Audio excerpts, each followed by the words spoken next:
toute cette ère. Et puis, à l'ouest, c'est ce qu'on appelle la Maigrélie, que les anciens appellent la Colchide. Ça vous rappelle Médée, peut-être, Jason, et dont la langue est parlée dans toute cette région encore, aussi en Turquie, c'est le Laz, en Turquie. Et dans la montagne, ici, il y a le groupe le moins nombreux, je ne sais pas exactement 30 000 locuteurs peut-être, qui parlent le Swan. Le Swan, le bonnet, voilà, vient de cette région. C'est une région très montagneuse. Actuellement, il y a entre 1,50 m et 1,70 m de neige dans le village qu'on va voir tout à l'heure. C'est très rude, les gens sont rudes. Mais c'est eux qui ont le rameau le plus conservateur du groupe de langues qu'on appelle les groupes de langues du Caucase du Sud. Donc, voilà. Ou langue Kartvel. Et puis, à l'ouest, ici, il y a les langues tcherkesses. Denise.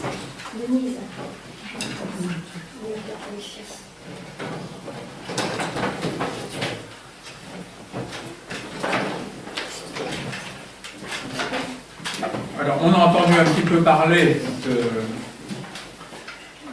Bon, disons qu'en gros, les langues du Caucase du Sud, c'est 5 millions de locuteurs. Pratiquement pas d'émigration avant le XXe siècle.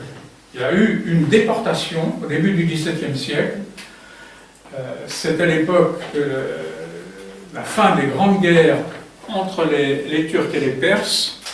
Et les Perses ont déporté des Géorgiens de l'Est, de Kakheti, de l'Est, c'est la Bourgogne géorgienne, il y a beaucoup de vignes là-bas. À la fois pour affaiblir les Géorgiens, pour faire la politique de la terre vide devant les Turcs, et pour utiliser les hommes. C'était une époque où l'Afghanistan faisait la guerre à l'Iran. Et d'ailleurs, quelques années après, en 1629, les Afghans ont pris la capitale de l'Iran, qui était à l'époque Isfahan. Voilà. Mais ils ont utilisé les hommes comme ça. Et il y a encore une émigration du début du XVIIe siècle, géorgienne, des gens qui parlent encore un peu géorgien au nord d'Isfahan.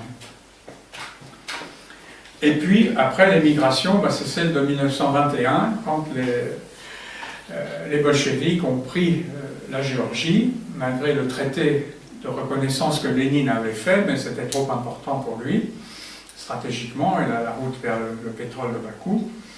Donc, tout le gouvernement géorgien, président de la République, tous les ministres sont venus en France et sont enterrés dans la banlieue de Paris, peut-être vous le savez, à Leuville, sur Orge.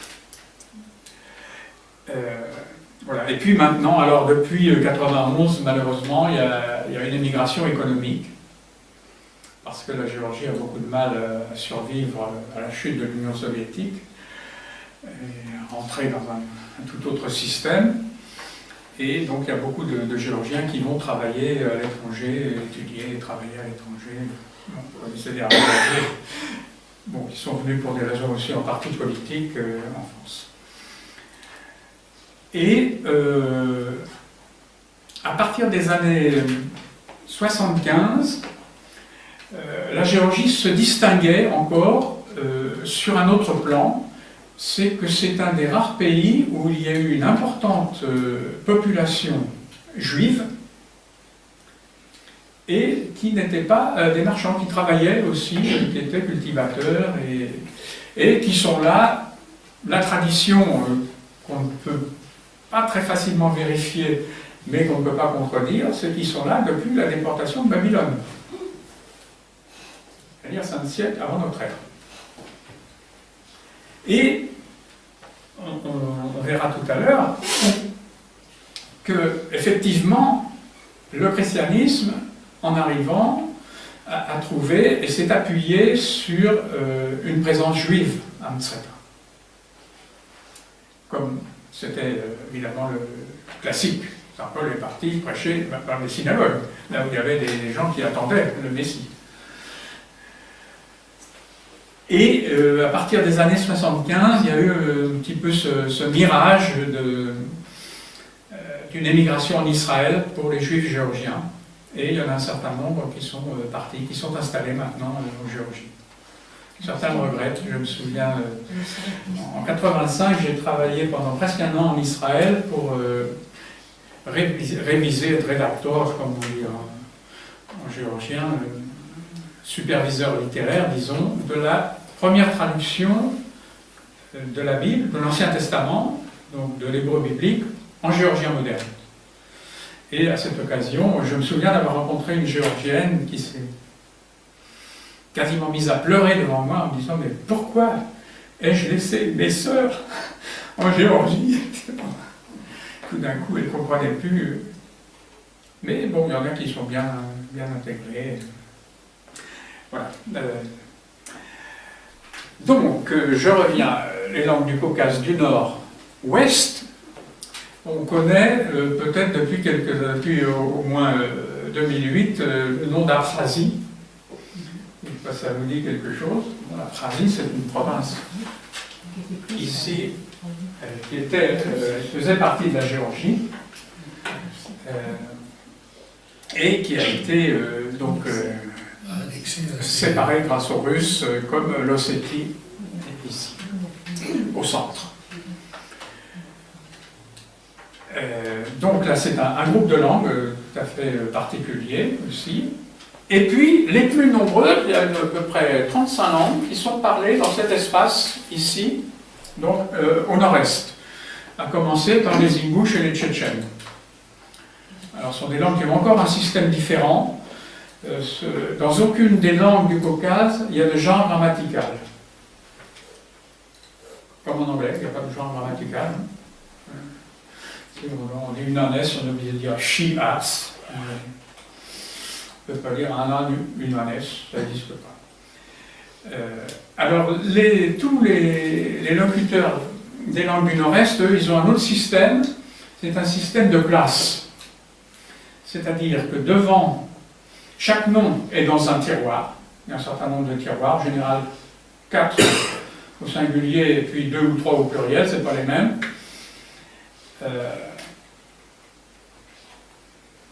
Pour donner une idée, on pourrait dire premier tiroir, Dieu et les hommes. Deuxième tiroir, les femmes et le monde féminin. Troisième tiroir, le monde proche. Puis quatrième tiroir, le monde sauvage. Si vous voulez. Mais ça se joue. Alors, comme je vous dis, ces langues sont très complexes. Et on a des structures différentes complètement entre les verbes transitifs et les verbes intransitifs. Les verbes transitifs vont obligatoirement noter dans le groupe verbal, qui commence par les voyelles, la classe du complément d'objet direct, alors que les verbes intransitifs vont connoter la classe du sujet. Bon. Voilà, donc ce système, alors il y a des endroits où c'est déjà complètement pétrifié, et ce sont des langues très archaïques, très complexes, mais très archaïques. Bon. D'accord.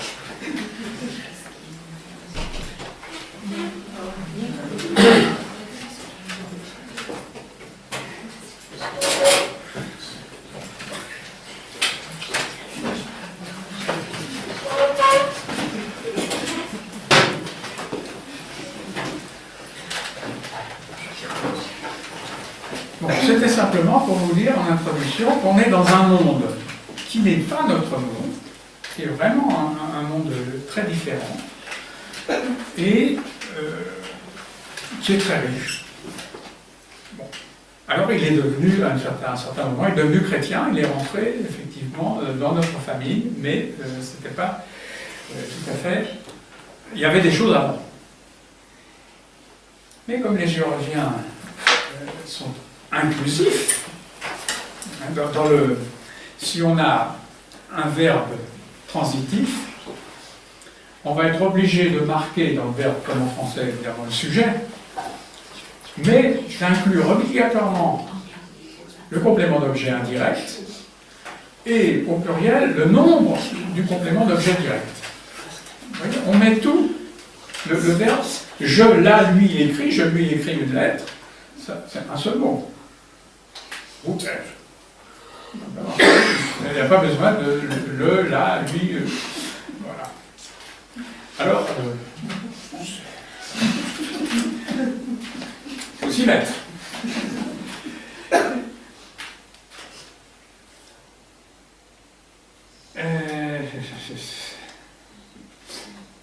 Oui. On va regarder d'abord. Donc, de manière peut-être un peu provocatrice. Voilà, ça c'est simplement elle est en bas. C'est la carte que vous avez là. Alors, voilà. Bon, on devine les brouses là, au-dessus des nuages, c'est le matin, la chaîne vocale. On va attendre la nuit pour bien voir. On va pas rester. Alors, je vous emmène d'abord en Géorgie du Nord-Est. C'est-à-dire cette région-ci. On est juste en dessous des Tchétchènes. Alors, cette vallée. Voilà. S'appelle en géorgien Arazan.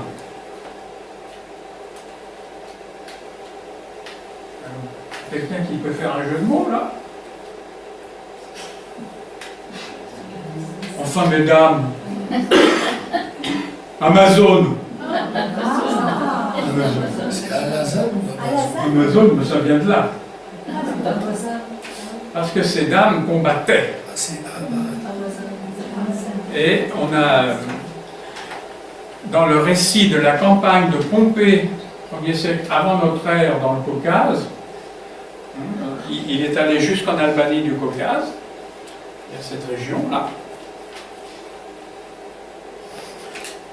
Et on a dit à Pompée, il y a des femmes qui combattent.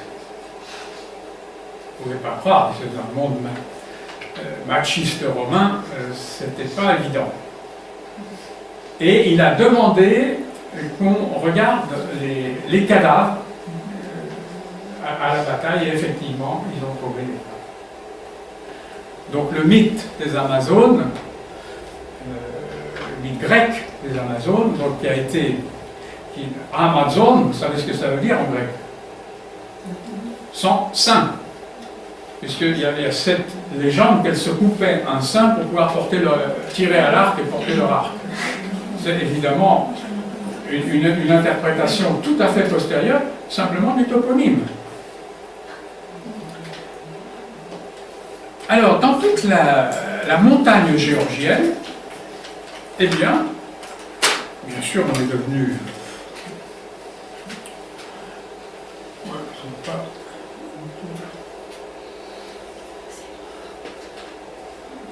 Derrière, ça a fini par monter jusqu'à 4000 mètres. Voilà, les chemins, alors vous voyez, ça, de temps en temps, d'ailleurs on voit des voitures,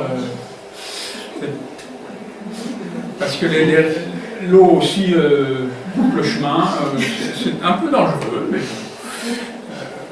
et dans toute la montagne, eh bien, on a gardé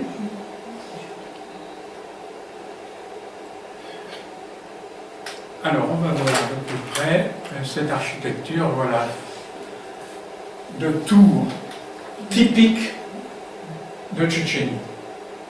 Donc là, on est dans une région où les Géorgiens étaient bilingues, ils parlaient le tchétchène.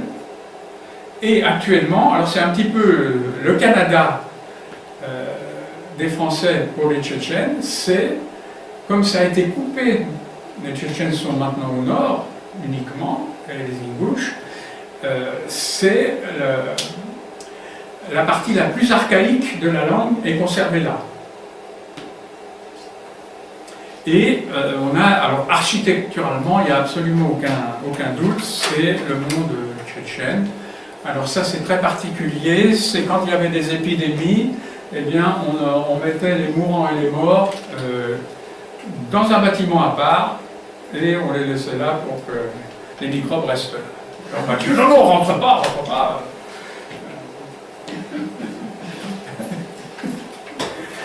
Et on a ça aussi en Ossétie, les tours des morts. Voilà un gros village. Alors malheureusement, vous voyez l'église en bas qui est complètement ruinée. Là, il y a un gars qui vient vendre des...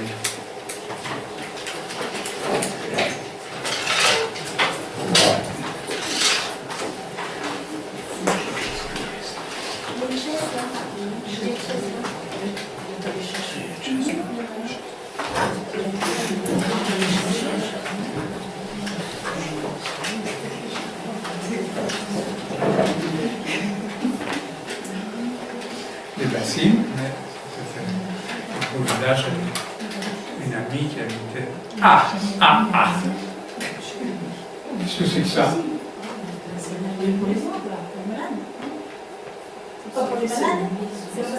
Non, alors ça, non. On peut faire des feux, des tours de guerre, des feux, comme les feux crétois. On va regarder plus près. Des nids de cigognes, je sais pas. C'est un hôtel.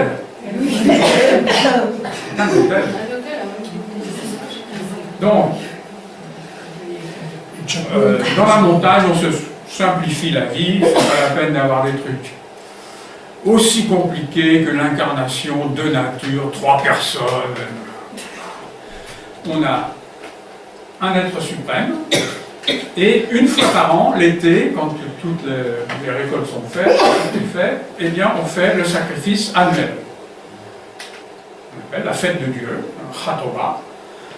Donc là, on vient de tuer l'agneau. Il y a le sang de l'agneau qu'on va manger dans ceux qui sont de cette paroisse, si j'ose dire, hein, parce qu'il y a des hôtels comme ça. Dans un petit hameau, il peut y en avoir 3 ou 4. Vraiment, quelques familles qui se réunissent. Alors, pour la fête, on invite tout le monde, parce que ça, c'est le principe inclusif. Donc, et puis, il y a l'eau de vie, parce que dans la montagne, on fait soit de l'eau de vie. Alors, on va voir qu'en Touchétie, ici on est en Touchétie, c'est pas de l'eau de vie, c'est la bière. Voilà. Alors, le principe, évidemment, c'est que ce Dieu suprême, il nous a tous créés, on en dépend tous. Donc, on va le prier, mais c'est les hommes qui prient avec la bière rituelle, sacrée. Celui qui va nourrir tout le village pour cette fête, qui change chaque année parce que sinon ce serait trop lourd financièrement, s'appelle Shulta ici, ce célébrant, disons, annuel, récite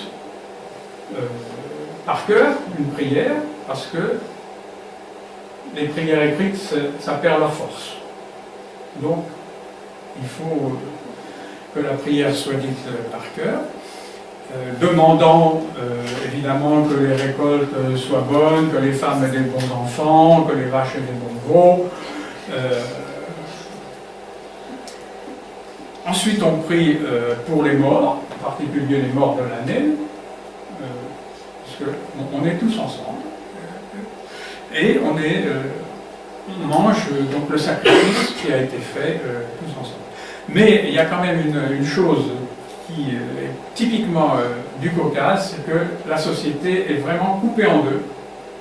Il y a les hommes d'un côté qui fonctionnent ensemble et les femmes d'un côté, de l'autre côté, d'un autre côté qui fonctionnent ensemble. Donc, on va voir tout à l'heure, mais on ne verra pas les photos que j'ai faites à cette occasion, cette même fête en Svaneti. La moitié du temps, le célébrant passait son temps à dire « Les femmes, vous êtes trop près !» Et là, les femmes, quand il y a le sacrifice, doivent être aussi un peu plus loin.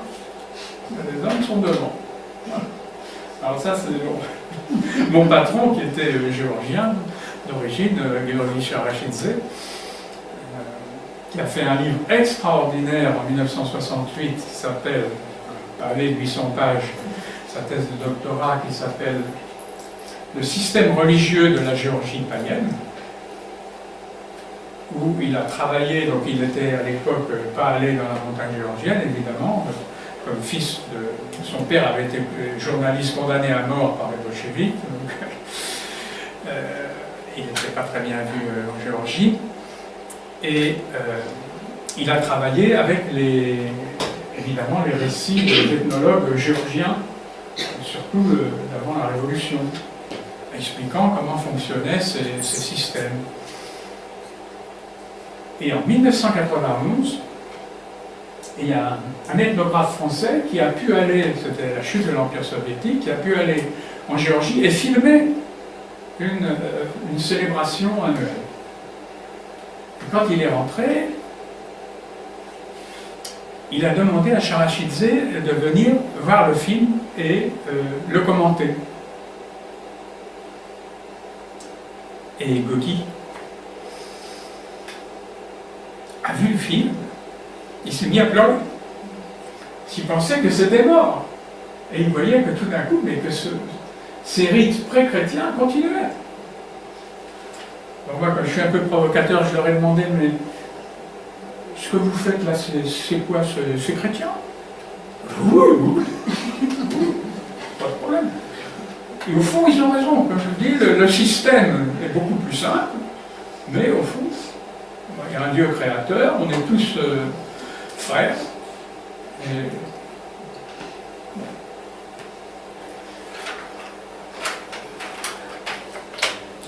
Alors là, on ne voit pas très bien, mais c'est les drochas, parce qu'il y a tout un équipement, hein, il y a des processions avec des drapeaux.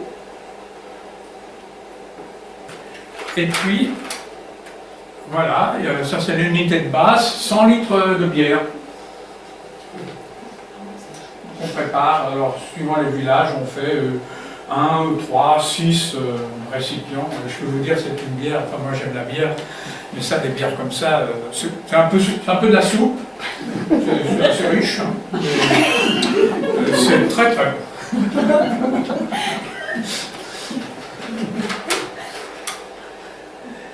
Alors, ça c'est une photo que j'aime beaucoup. C'est un hôtel avec son petit enclos sacré, hein, dans lequel seulement le célébrant peut pénétrer. Et c'est très important de voir que ces hôtels, ces enclos, c'était assez petit de dimension. Il y a une seule personne qui montrait. Et en dessous, vous avez les ruines, juste en dessous, 10 mètres en dessous, de l'église. Bon, ça fait très très bon ménage ensemble. Alors l'église, bon, ça c'est à l'époque soviétique, donc évidemment elle était un peu en ruine et plus du tout en service, mais... Et alors, là, il m'est arrivé une chose très intéressante, c'est que la personne qui me conduisait dans tous ces villages, et j'avais demandé à venir assister justement à la fête annuelle, et la famille avait dit, bon, s'il ne parle pas géorgien, c'est pas la peine. Hein. Donc il fallait déjà être un peu... pour être accepté. Et puis, il y a cette fameuse séparation des sexes. Donc, le tonton qui me conduisait me dit « Est-ce que vous permettriez que j'emmène aussi ma nièce ?» Alors la nièce était une jeune fille géorgienne moderne de 20 ans, étudiante à l'université. Bien sûr, pas de problème. Alors, on laisse la voiture un peu plus haut, on descend, la nièce arrive et elle repart.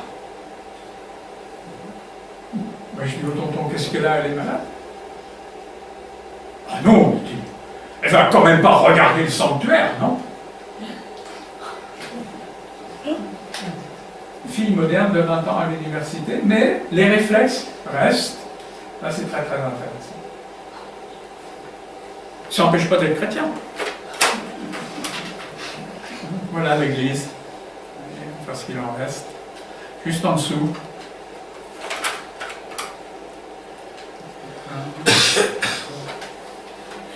On déplace celle-ci.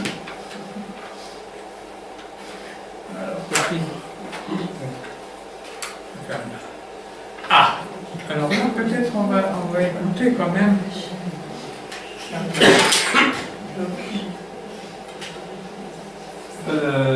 14, si vous voulez bien. 14, numéro 14.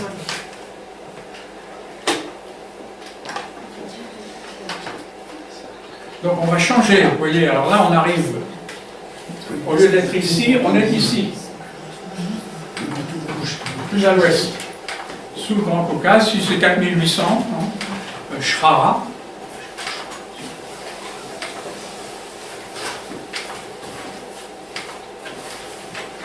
Donc là, on est dans une région où on parle pas, là, on parle, bien sûr, maintenant tout le monde parle le géorgien, mais où on parle une autre langue, qui est le svan, qui est une forme beaucoup plus archaïque que le géorgien.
Dernière note est forte parce qu'on est dans la montagne, on chante dehors et ça se répercute. C'est un peu comme les chants basques et les chants corses. Oui. Alors, les chants basques, tiens, on n'a pas parlé au fond d'une chose, c'est du nom des Géorgiens. Ça vient d'où, Géorgie? Ça vient de Saint-Georges? J'aurais dit ça, mais... On aurait dit ça, mais c'est très faux. Alors, Georges, ça vient d'une déformation du nom de la province de Géorgie, Vojam, du nom persan. Car toute la Géorgie, il y a une grande séparation en fait. Ici, il y a une contre-chaîne Normalement, les chaînes, là, elles sont est-ouest, si vous voulez, mais il y a une chaîne nord-sud, pas très haute, mais qui sépare deux bassins. Le bassin qui donne sur la mer Noire, qui est un bassin qui va être ouvert à la colonisation ionienne, grecque, dès le 5e siècle avant notre ère. Et effectivement, on a la légende de Jason et de Médée, qui viennent, les Argonautes, qui viennent chercher la toison d'or. Alors la toison d'or, c'est ici, en Svanétie, parce que qu'est-ce qu'ils font? Ils arpaillaient